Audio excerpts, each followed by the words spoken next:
Welcome on, everyone. Thank you for joining us this afternoon. We are going to get started shortly.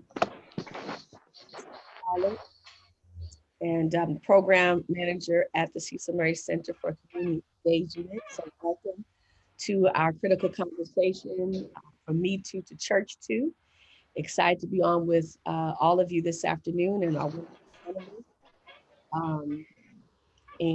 Those who also be joining us on Facebook, live on Facebook.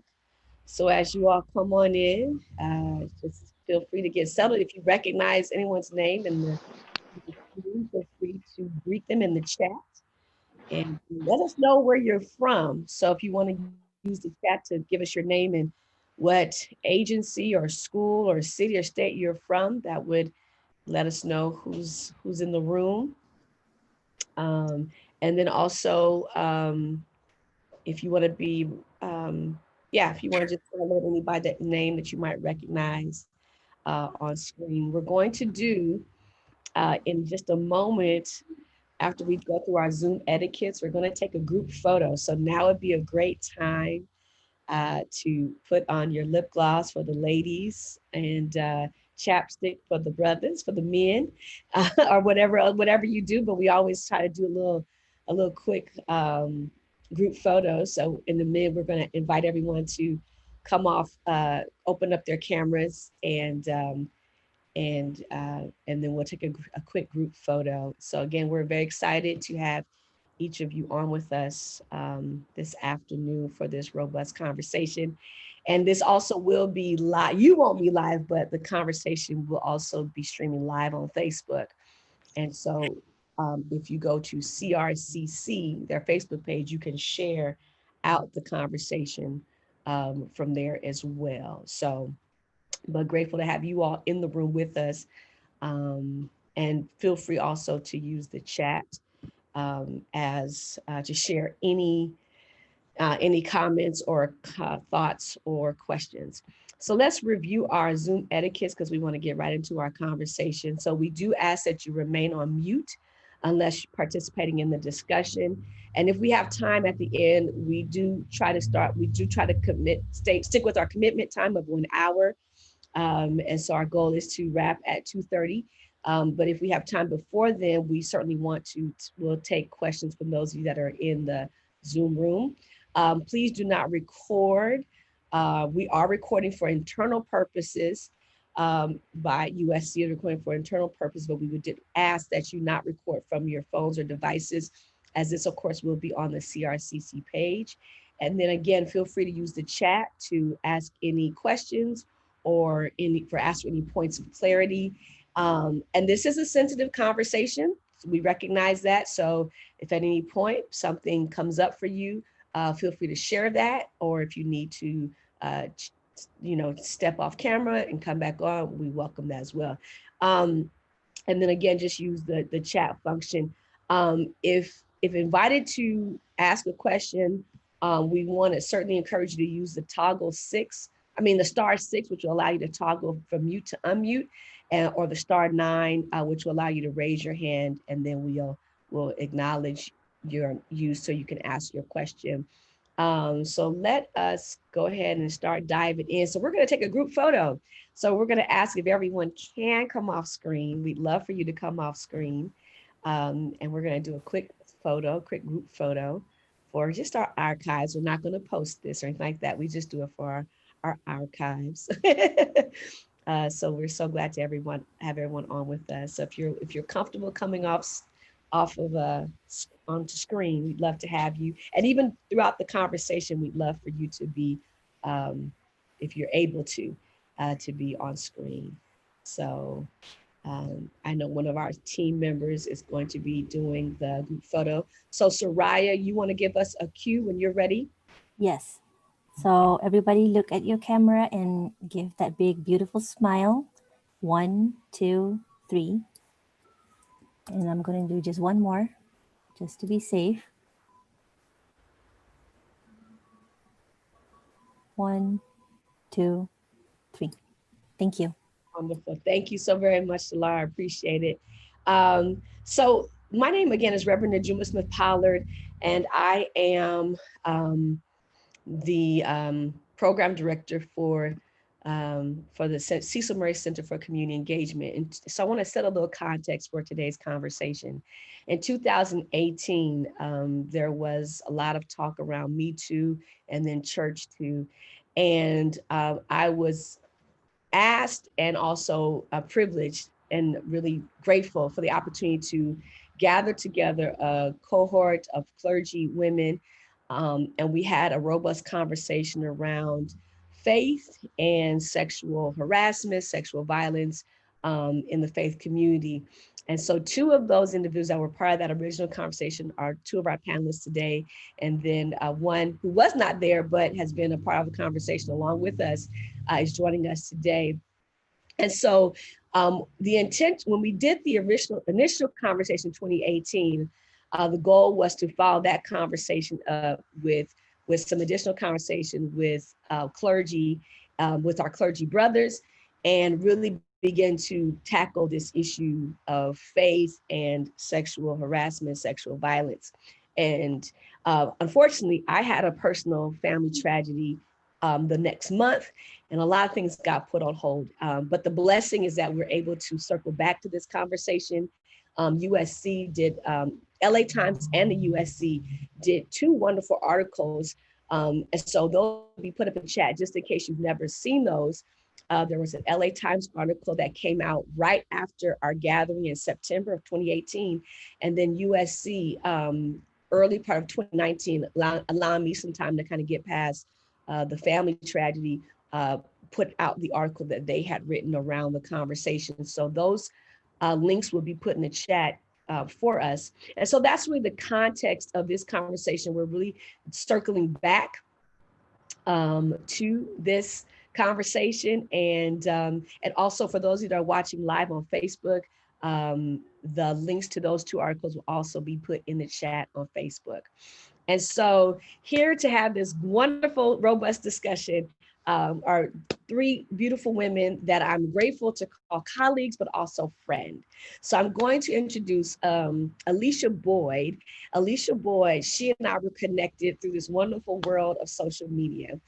And at the time, she was entering into her Ph.D. program, and since then has done a great job at her dissertation around the Me Too hashtag. And I'm going to let her talk more about what that is. And so welcome, Alicia, to today's conversation. So glad to have you on with us. And then next is Dr. Dalara Uscoop. And she and I were connected over some work. She's from initially, I want to say, Michigan. Detroit, is it Michigan? Michigan, yes. And moved out here to California also in pursuit of her PhD, and also is a member of my church, Word of Encouragement Church, and just a wonderful blessing. She was part of the initial conversation that we hosted in 2018. And so welcome, Dr. Dalara Uscoop. So glad to have you on with us. And then last but certainly not least, my friend and colleague, Dr. Naima Lett, who also, she's the pastor of Hope in the Hills Church in Beverly Hills, Hope in the Hills in Beverly Hills, and just a wonderful woman of God. Recently had through the Bible app 40 to 50 program, which I'll let her talk more about. And so she was also part of that initial conversation that was featured in the LA Times in 2018. So I want to welcome all of you to unmute, and let's get into the conversation around this topic, from Me Too to Church Too. And again, so very grateful to have all of these great minds with us today. And so my first kind of question that I want to share, well, let me do this. Let me back up a little bit. I want each of you to just tell a little bit about yourself. So we'll start with you, Beth, just a little bit about yourself and your dissertation that you did that we're going to dive more into. Yes, thank you for having me. So I'm a PhD candidate at DePaul University in Chicago. And how I came across this work was, again, when the hashtag #MeToo became viral on October 15, 2017. And I was moved also by the stories, but also the conversation of co-option, taking of Black women's work pushed aside and the movement being characterized for white women. It was through that research that I found out that #MeToo was being transformed in different ways to call into positioning how other people were experiencing sexual assault and violence in their communities. So it was through that work I am ongoing researching how people highlight their own intersectional positioning using the #MeToo by changing the hashtag either to say like #MeToo K-12 to highlight sexual violence in K-12 systems, or as far as this conversation, change the hashtag to #Church2 to represent sexual assault and violence going on in the church as well. Wonderful. Thank you so very much. And Dr. Dalara Uscoop, please share a little bit about the work that you have done and are doing at UCLA. Yes, so Alicia takes me back. I also was in Chicago for my doctoral work at the University of Chicago, where I'm trained as both a theologian and a political scientist. And since you're talking about your dissertation, I'm called to talk about mine. It was called Sex and God City Theology as Political Persuasion. And there I did these experiments both at Word of Encouragement Church and in some church communities back in Detroit, Michigan, around introducing women to kind of a womanist-centered, Black feminist-centered approach to studying the Bible. And as a political scientist, this was when Hillary was previously running for was both running for president, and then the election had just ended as I was in the field. And I was convinced that if we talk about women in the Bible and leadership, then, that would transform women politically. But really what I found was that women were talking about their experiences with trauma and assault, both in the church, but just also in life. And that was something that as a political scientist, I did not anticipate. So that took me back. And now I'm at UCLA doing some additional training as a postdoctoral fellow at the Center for HIV Identification, Prevention, Treatment Services. And there, my focus is really to think about how religious institutions, political institutions, and our cultural institutions kind of impact sexual behavior. And so with that comes, of course, the empowerment and sexual empowerment aspect, but then also thinking about marginalization, thinking about oppression, thinking about trauma, etc. My focus is on Black women. Wonderful. Thank you so much. And Dr. Naima Lett, just a little bit about your work that you're doing. Absolutely. First of all, thank you so much for having me on. It's so good to see you again, my sister. Guys, Dr. Najuma is the real, and so I appreciate it, and also so wonderful to see you again, Dr. Dilara, and to meet you, Alicia. So what we've been doing most recently is the 4050 Project. And the 4050 Project is actually a movement towards the racial healing of our nation. And so that 4050 is 40 days in which we organize 40 days of fasting and prayer, and then we move on to action. And that 50 stands for all 50 states. And so after what happened, of course, with George Floyd and Breonna Taylor, Ahmaud Arbery, we really just felt a burden to call all 50 states together, to call faith leaders and people all across the nation, to call leaders together to really begin to look at the horrors of racism, and to make a commitment that we are not, that we as a nation are no longer going to participate in violence, and particularly murder that's born from racism. And so that's what we've been doing in terms of moving forward. Now, in terms of following up on the conversation, even from 2 years ago with the Me Too Church too, as you guys talked about your doctoral work, my doctoral work was actually how do we effectively serve and minister in the entertainment community. My base is here in Hollywood. I'm an artist first and foremost, and then I became a theologian, and both have coexisted in my life for decades. And so as you know, with the whole Me Too movement, and then parlaying into the church too, both of those have affected the both of the communities that I love the most. And so being invited to that initial conversation was paramount in the sense that, it had momentum, it was kicking off. And then we see now, as of 2020, some of the fruits coming out of that whole Me Too and what happened with Hollywood. Now, I do understand, and I know Alicia will get into it around the co-opting of sorts, but I will say that across the board, many that I know of on both the Hollywood side and on both the church side have this testimony per se and experience, unfortunately, with sexual harassment, with sexual assault, with it being, I think it was what UC San Diego that said 81% of women, 43% of men in the nation have experienced some sort of it. You know what I mean? So in that sense, we're still in it, but at least we're continuing to move forward. Thank you for that, the three of you. And you said the word move forward. And so I'd like for each of you to share where you see the movement now and how you see it moving forward and all of this, of course, within the context of a pandemic and racial inequality that our nation is trying to reconcile on various planes. Where do we see the movement now? Where do we see the possibility of it going? So let's talk about moving forward. And I'll start with you, Dr. Lett, and then we invite you all to everyone to jump in.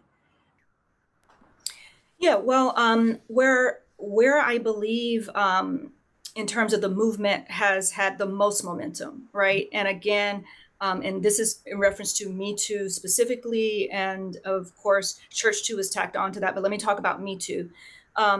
The part where we can actually say the wider community latched on was with the actress Alicia, of course, coming forward and making the accusation with Harvey Weinstein. Now, mind you, Tarana Burke initiated the Me Too movement going back to 2006. But 2017 is when Alicia kind of tweeted, and then it took off virally. And when that happened, I believe what I would say, at least from the Hollywood perspective and the Hollywood community, people tracked the movement with what happened with Harvey Weinstein, right? And so you could tell, even if you look at the news stories and the news articles, things would rev up and, and I'm not saying this is good or bad, mind you, I'm just saying this is what happened.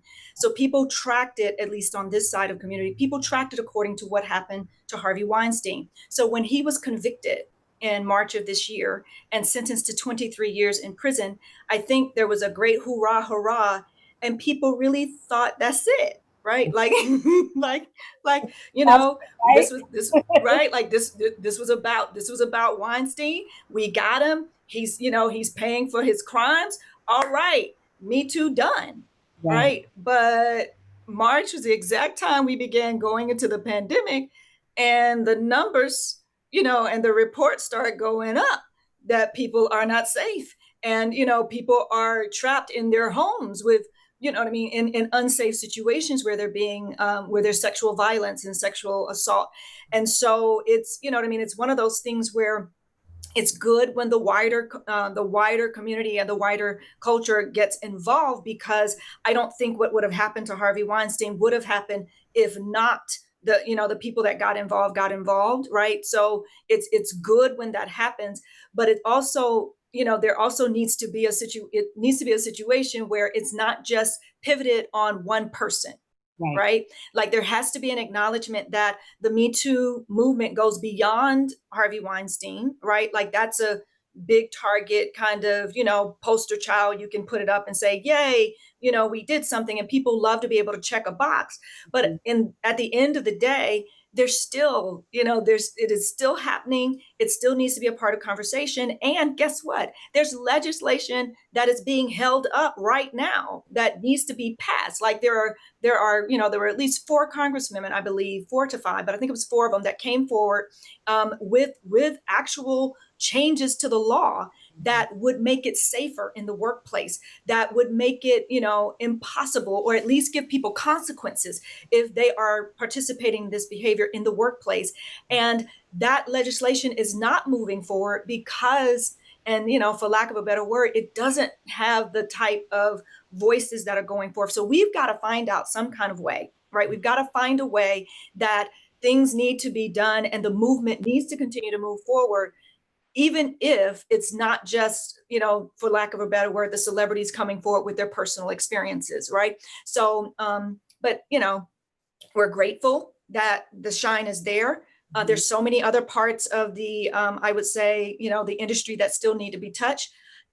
Please tell me how it is that, I don't know, maybe I shouldn't call names. Let me just, there are several higher ups in the music industry that are still running around that we are like, brother, how you still, what you, like, to a certain degree, you know what I mean? Like it's still one of those situations where many of us are, because we're in it, it's like, okay, we understand it. Thank God.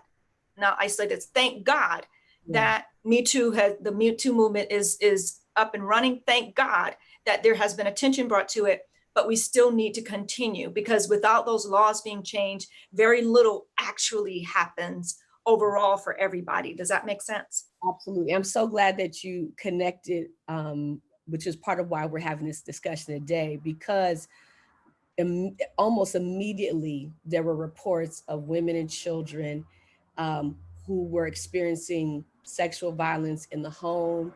And it was not something, I'm not going to say that people didn't anticipate, because we know that these things are happening, but I don't think that the systems who control or who run our cities, our counties, our nation had anticipated the rate of acceleration.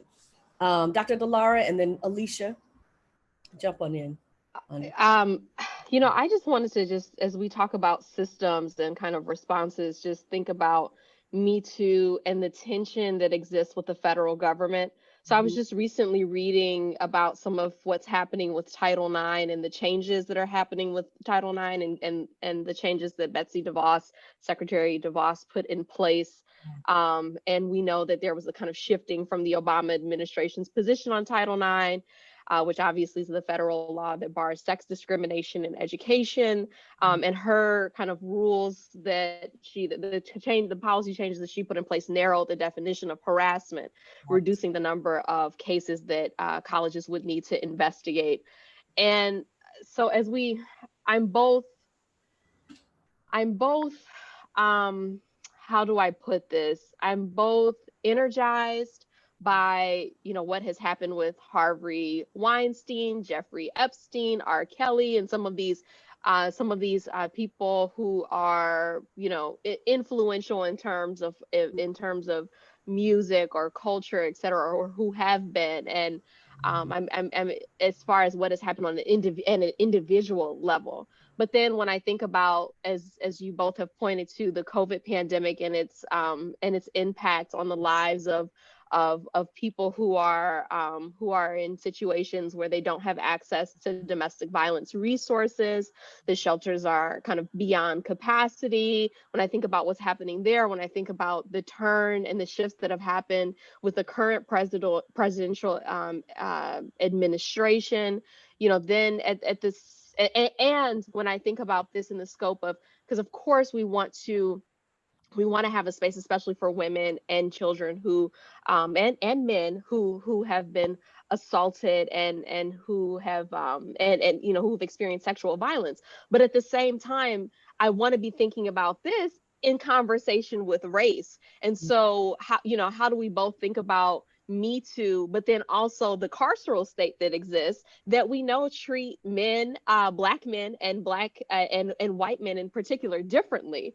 So it's kind of, I didn't think we would be here on Zoom 2 years from 2018 from that initial conversation, but as I said, I'm both moved by some of what has happened, but then when I just look down that pike and think about this upcoming presidential election. And again, the policies, it's just, there isn't holistic alignment. And so I'm hoping that, it's beyond that, we continue to move beyond the hashtag, but that we also have these more complex conversations, because again, Me Too is also has and I'm sure you're going to talk about this, Alicia, but the focus of Me Too, it was from Black women, right? And so there's a certain aspect that Black women are going to think about as far as race, criminality, the justice system, the responsiveness of the federal government, state government, local government institutions,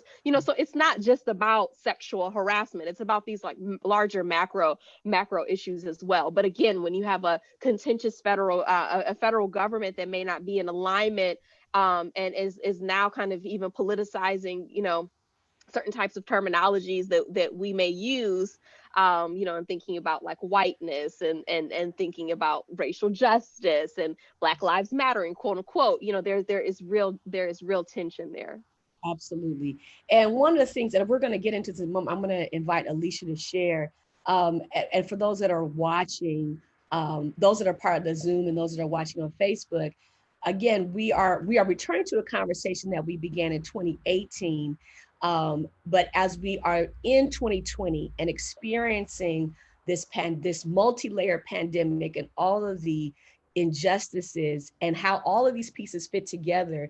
And while it is, we've seen some movement, it's important that this conversation is not lost in some of the other conversations, because this is key to the livelihood, not just of a few celebrities or a few well-known, but to the livelihood of our communities.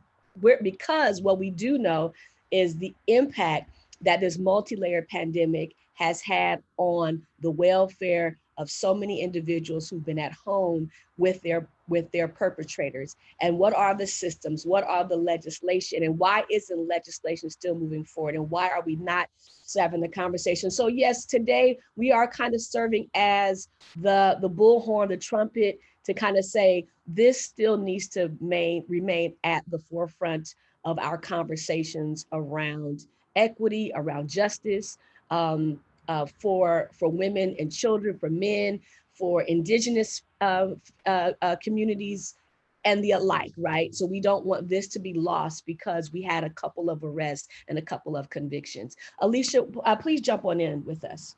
Yes, so hearing everyone speak, I'm thinking about and really echoing the words of like Tarana Burke and how she says, yes, it's wonderful that, certain people have gotten justice, like the high profile cases like Kevin Spacey, and the list goes on and on. Think about, the everyday occurrences of the attacks of sexual assault and sexual violence that happens to people, and not just, the default category, the characterization of just white women, but anybody who doesn't meet that default categorization, able-bodied people, disabled people, those that are non-gender conforming communities, transgender communities, men also, that, and the list goes on and on as far as the different different attacks that have happened onto them, and the justice that they get. And Tarana Burke has made it very clear that the conversation should start with survivors and stay with survivors, and how to navigate that space. Part of my work and what I'm doing, I forgot to mention that I'm getting my Ph.D. in computer science. So looking at this hashtag Me Too, and also the different other hashtags that have co-occurred with the hashtag Me Too, and how those conversations were put to the fringes of something that wasn't really talked about. So the community is the small communities that weren't really in the news and discussed and talked about. The mention of Indigenous women. I forget the statistics off the side of my head, but they're one of the largest groups that experience sexual assault and sexual violence.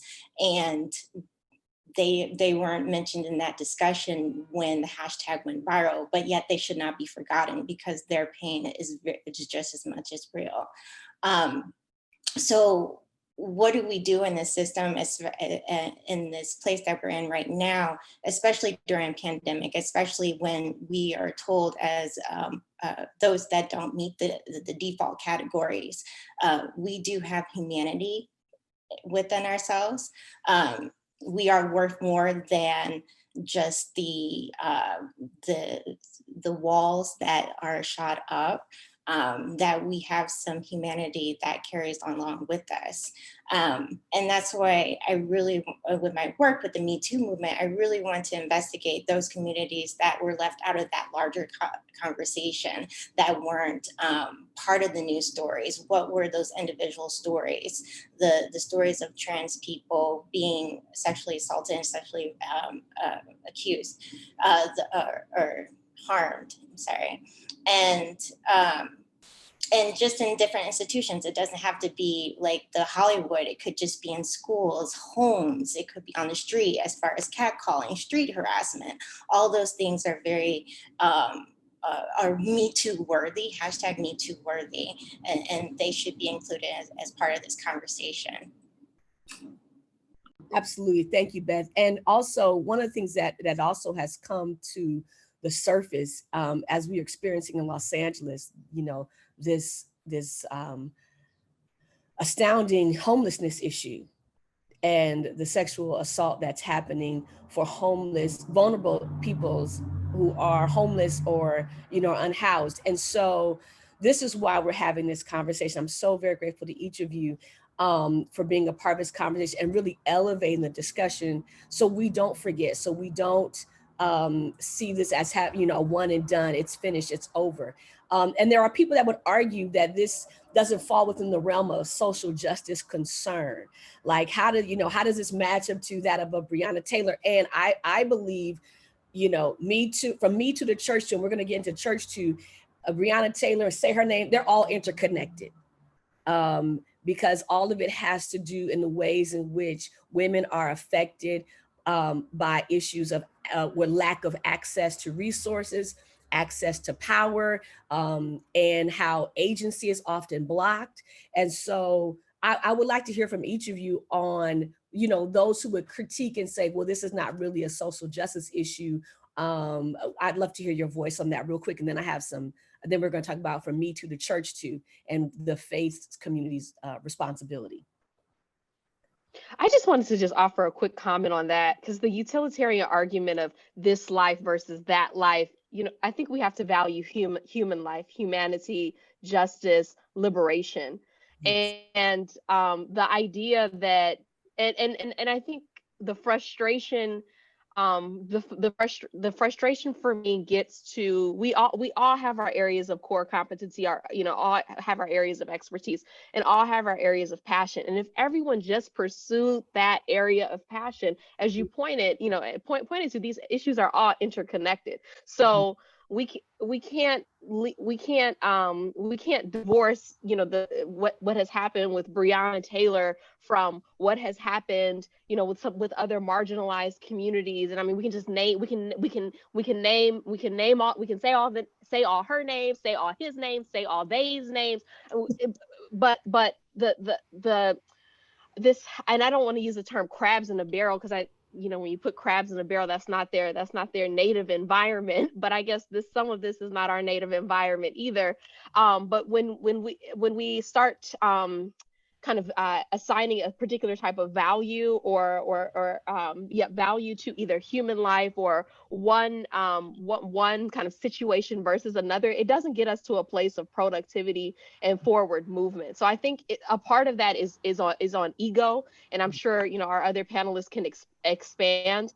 But we all need to be thinking about our areas of core competency. How does this get us to a place of greater justice, greater liberation for all? And then how can we synergize? But I'm just in this kind of social media environment where people want to have viral moments. I just feel at times that you have people trying to have social media viral moments, and there isn't really a concern about the greater good. There is a concern about the self. And so I would kind of start there, and that's just my gut reaction. No, that's wonderful. Thank you, Dr. Uscoop. Dr. Naima or Alicia? Yeah, just the injustice that has happened around Breonna Taylor and the criminalization of her life. Like, we all know that that is rooted in the racism that we are living through still in our country. And there were several cases that people brought forward that showed that there were other women that have gone through the same thing that Breonna did, who were not Black women, who got a different result than what she received. And so we really do have to acknowledge that that underneath the entire Me Too, Church Too, All Too, whatever have you, underneath all of that, we're still rooted in a system in America that is very much revolving around, centered in race, racist ideology and practices. And so it's almost like we've got to deal with that root issue while we are yet still trying to address the issues that that make sexual assault, sexual violence, all of this still moving forward. You know what I mean? Like we have to address them both, but understand that as long as, and I love what Dr. Dilara said, as long as we don't see one another as human beings and or we value Black life less than every other life, then we just kind of go to the bottom of the totem pole when it comes to dealing with any issue in America, right? And we see, that the results that we get back in whatever the cases that they are, right? And I mean, when the criminalization started, and reporters had to start, in the case of Breonna Taylor, had to start like literally debunking all of the lies that were going out. I mean, I was just done, right? Yeah. Like I was done in the sense that it's like, wait a minute, like if this was your sister, if this was your auntie, if this, you know what I mean? Like if this was your godchild, you know what I mean? Like if we saw one another as family, a part of the human family, then we would react differently. But because we're still trying to prove that we as Black people in America, because we're still trying to prove that we're human, right? Then it's like, well, your life is not as valuable as anybody else's, so this is the result that you get. But I believe that a shift can happen. It just takes the collective, right? Like it takes a shifting of the collective conscious of the entire nation. And so that's what we really have to work towards. Right. And that's part of what this discussion is the collective conscious. And we're, again, we started this conversation in 2018. And so we're circling back to really lift up that collective conscious. Alicia, jump on in if you like. Yes.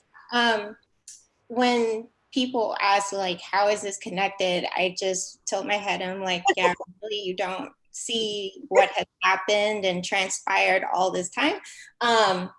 And we are really, I feel like this country is really steeped in white supremacist, patriarchal, capitalistic society. And unfortunately, we all buy in it and to a certain point. But how do we fight against that, fight against that whiteness, and really see like the humanity in others, as we were talking about before, but also have empathy. That's another core tenet that the original Me Too movement that Tarana Burke has led with, as far as having empathy for others, like showing that there's some care, some concern. And I feel like lately and throughout the years and decades and centuries of this country, it has just left. And I'm still trying to figure out when is that point when we'll come back to that. It's still, food for thought type of question. Yeah, absolutely. And let me say this, I neglected to say this in the introduction. Also, part of why we are having this discussion in October is because October is the anniversary month for the launch of the Me Too hashtag back when it was originally launched. And so October serves as the anniversary month for that hashtag. And so that's part of why we also selected this month to have this conversation. And so all of you, we've kind of laid out like where we are, what the problem is, the challenges, but let's talk about moving forward, like what can we do differently? And so this is where we go from me to the church to, right? Because we also, in that initial conversation in 2018, we also, as we talked about faith in the Me Too movement, we also lifted up a new hashtag, which was surfacing in that time around 2018, church to. It may have existed before then, but that it surfaced to another level in around 2018. And so when we had that initial conversation, I believe it was like 13 or 14 of us, we talked about how the church is also a place where a lot of individuals are experiencing sexual violence, harassment, where sexual violence awareness needs to be elevated, the conversation needs to be elevated. And so let me ask each of you, we're all women of faith. And again, for those watching, this is not about the Christian church. However, we are all part of the Black church. So we do speak from a particular context, but it's not to limit or exclude any other faith tradition or worship space. But what is the responsibility of the faith community at this tick of the watch? And I'm going to start with you, Pastor Lett, and then Alicia, and then Dr. Uskup. Yeah, thank you so much. So this is twofold, and I'll try to be brief, right? So the first part of this is as leaders as faith leaders, right? As faith leaders, we actually have to take the lead, right? Faith leaders need to lead in addressing and calling wrong, and then having accountability in place, right? So I believe that, and the church too is so, the net is so wide because many of the leaders themselves are the ones that are involved in the actual assaulting and the violence, right? So when our faith leaders are participating, right, and are leading in the sense that they are the ones who are assaulting, then of course they're not talking about it. Of course they're, there was when we talked in that initial conversation, it was like, how many sermons have you actually heard about sexual violence? The Bible, it's all in the Bible, right? So even if you just preach the Bible, preach through the Bible in a year, right, which we have done. Even if you just preach the Bible in a year, you're going to come across sexual violence, right? Even all the way to David's daughter. And you're going to come across it. So, at least you'd have 2 or 3 sermons in a year if you decided you were going to preach the Bible, right? So, but many are not addressing it because there's so many of our leaders who are participating. So first and foremost, there's got to be a shaking up and an accountability among leaders, right? And there's got to be a repentance, right? There are a lot of leaders. Now, mind you, on the Catholic side of things, the Catholic Church has been held accountable in the pocketbook, right? So the lawsuits have come forward, and literally, like, they have been held accountable whether they wanted to or not. They have been held accountable. On the Protestant side of things, it still feels like it's up in the air. And even 2 years in, 3 years in, if we go all the way back to 2006, right? Like, if we're now 14 years in, I dare to say that in the circles that I have seen, right? And I'm just talking about my own personal experience, right? My own personal experience navigating as a female faith leader, right? I would say that there has been more caution because people know that I speak out, right? So as soon as the LA Times article went out and people see the pictures and people are like, oh, she's one of those, we better not.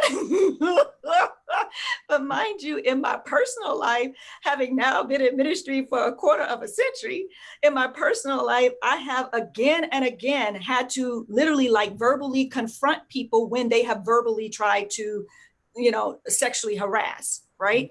And each time I've literally had to say, this is not okay. But where is that across the board? Right. So I'm handling it in my spheres, but, and I'm able to handle, kind of in my spheres and navigate and then teach women and men to speak up. Right. And that's what we really have to do. And that's the second component, that advocacy. Right. We've had to become advocates and then teach advocacy on behalf of the greater good. But really, this problem, this root comes down to leadership and accountability. So that means that there got to be a lot more people coming forward, and us as an institution, right? And as institution, as churches, as leaders, as institutions, we've got to come forward and say, these are the consequences when this information happens. Because for too many years, it's just been, blown off, whatever have you. Oh, he's just a man, or they, we don't believe the victims, like whatever the case may be. But because there's been no consequences, people just keep on going, and the problem keeps on going. So we've got to have a hard reboot, I believe, like a serious hard reboot in the body, where we start from a fundamental level and say, if you're going into ministry, you got to pass some tests, right? We need to find out, are you a perpetrator? You know what I mean? Like, do you need help? Like what, and we need to be able to say no to people that have the issues, so that we're not releasing more, perpetrators on innocent people in the congregation. You done got me worked up, Lord Jesus. Okay. I'll let somebody else talk. You can see I'm really passionate. You see, I'm really passionate about this. I'm like, we have lost our minds, but it's leaders. Absolutely. Alicia, Dr. Uscoop, and then Alicia. So it makes me think about the respectability politics that are present in church, and particularly like Black church, and just how respectability politics is so suffocating on all members of the participants of church communities. And it makes me think about Patricia Hill Collins and her book, Black Feminist Thought, where she talks about Black women, the representation and everything. And I'm going to read a quick excerpt on the impacts of Black church on Black women.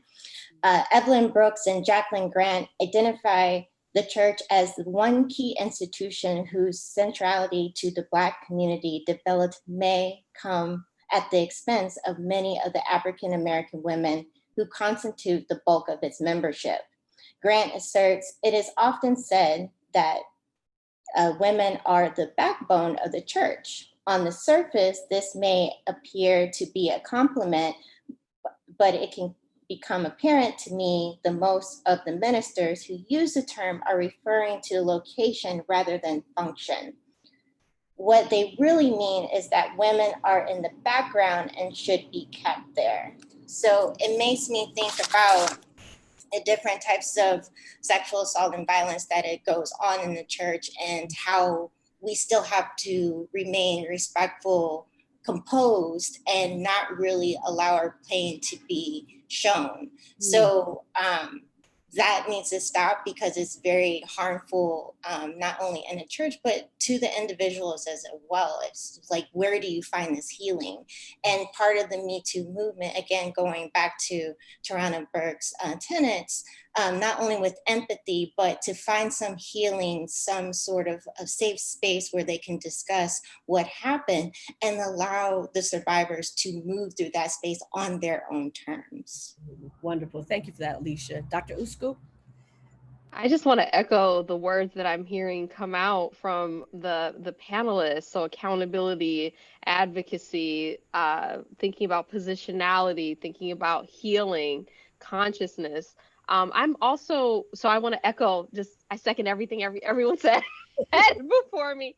But I'm also wondering how we do this in navigating in this virtual remote space. And I get, across the United States, there are different ways that churches themselves are handling the coronavirus or COVID-19 pandemic.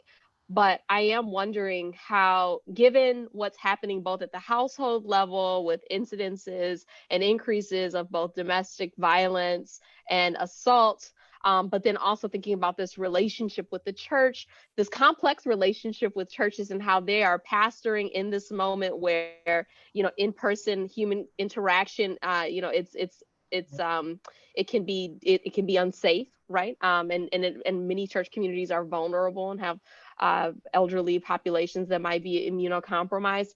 And so how do we do all of this stuff when we're not in the position that we were in 2008?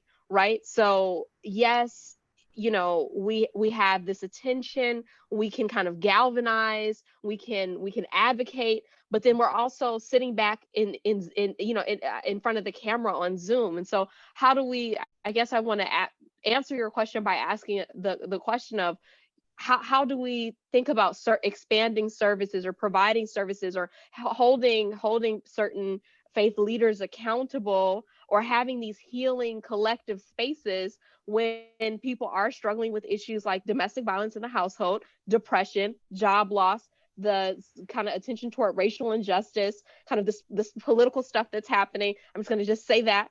So how do we do that? Because I think like I said, the points that everyone is making make sense. Yes, I get behind it, but now we're also not functioning in that same implementation environment. You know, church is unusual.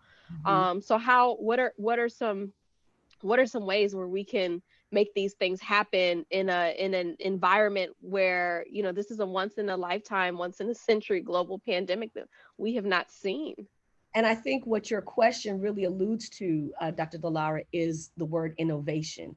And I think part of, you know, when I marry your comments with Dr. Lett's and Dr. Alicia's comments, that there is a need for accountability and advocacy and innovation, right? Because so that's and leaders, as leaders, our call at this point also is to take leadership on innovating so that we can still meet the needs of our communities and those who are part of our congregations or part of our communities. And I think part of why this is not a one-time conversation, but an ongoing conversation is part of that will be the looking at innovation. I know there are things happening where, you know, therapists and groups discussions are happening virtually or very limited numbers.